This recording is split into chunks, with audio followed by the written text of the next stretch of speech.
Today we're talking about Strawberry Shortcake Berry Bitty Adventures Tall Tale Trio.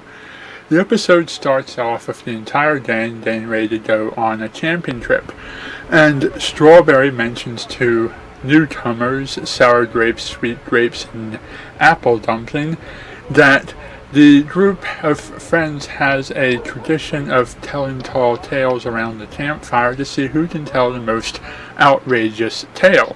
As the group goes about on their camping trip, Plum, Orange, and Cherry take a break and get hungry and begin to nibble on some of the food that they brought for the camping trip, that they were going to roast marshmallows and have chocolate milk and have this large chocolate nut thing that was going to be used to bake with the marshmallows.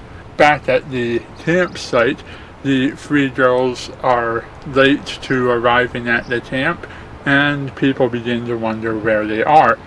When they do show up and are empty-handed, a question is asked as to what happened to the marshmallows and chocolate milk in the large nut. Now the girls take it upon themselves to one at a time recap the tall tale of what happened to the food when they were on their way to the campsite. Each of them tells an elaborate story of an encounter with a wild animal that stole the food and the adventure that they went on to get the food back. Each story told in a different accent and personality that helps show off the range of the voice actor's work, which I thought was pretty amusing. The truth of the stories is that the girls had accidentally spilled the food and had responsibly gone back to the store to get more, but had accidentally locked the food in the store instead of taking it with them. The truth is not always as interesting as your tall tales, but at least this episode did do something. It avoided the tired old cliche of the tall tale being considered lying and causing further snowballing problems once the lie is believed, and then the characters learning a lesson not to lie. This episode actually had the characters enjoying the tall tales, knowing that they were just made up, silly, exaggerated stories and being perfectly okay with the way the story was unfolding.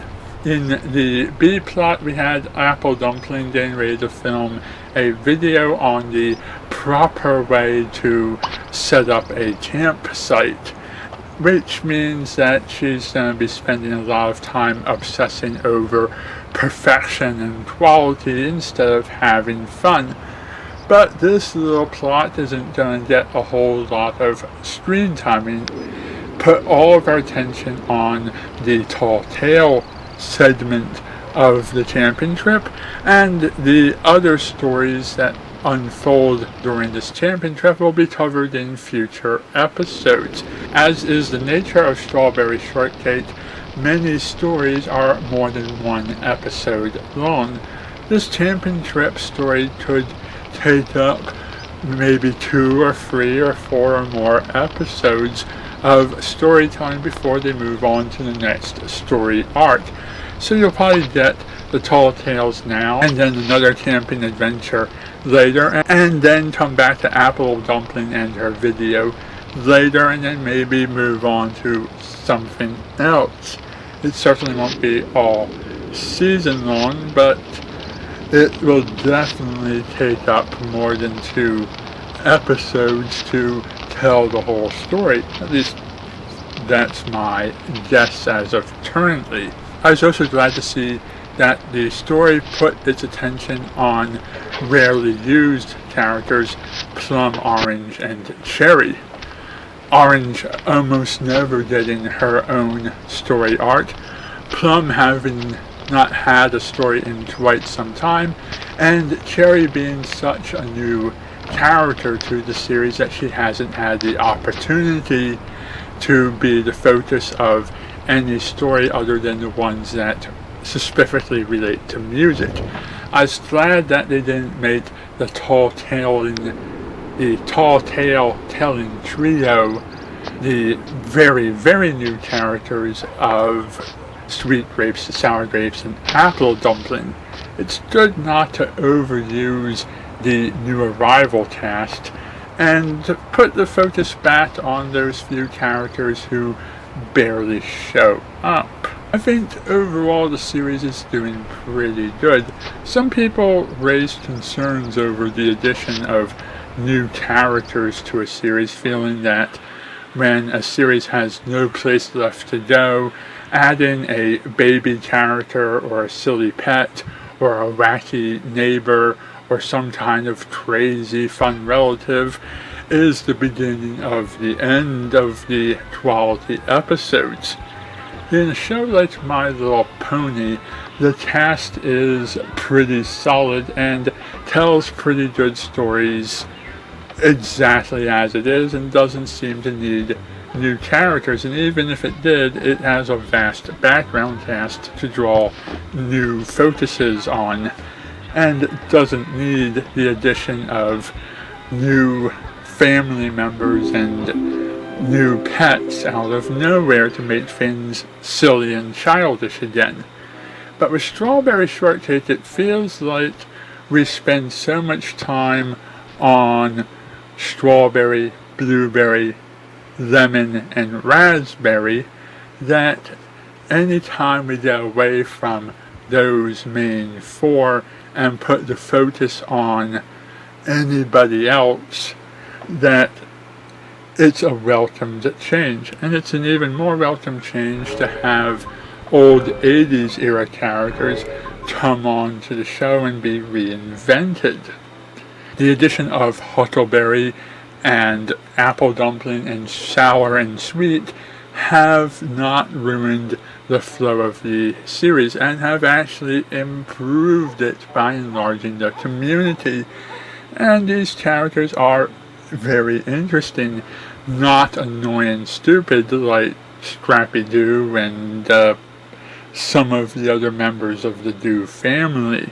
The final thought that I have for this episode is the concern of packing chocolate milk in your canteen and bringing it on your camping trip. Generally, you don't want milk on a camping trip, certainly not chocolate milk. If you do, you gotta make sure that you keep it nice and cold, not in a canteen. Camping trips, when you're out and about, you need fresh water to keep yourself hydrated. You don't want to be drinking milk and juice and soda and things with a lot of sugar to them, and you certainly don't want to drink stuff that isn't refrigerated and will go bad soon. You want to keep your canteen filled with straight up water and be conservative with it. And when you are bringing other things to drink, such as juices and milks, you want to make sure to keep it in a cooler or perhaps a refrigerator locked away in a cabin or down at the mess hall.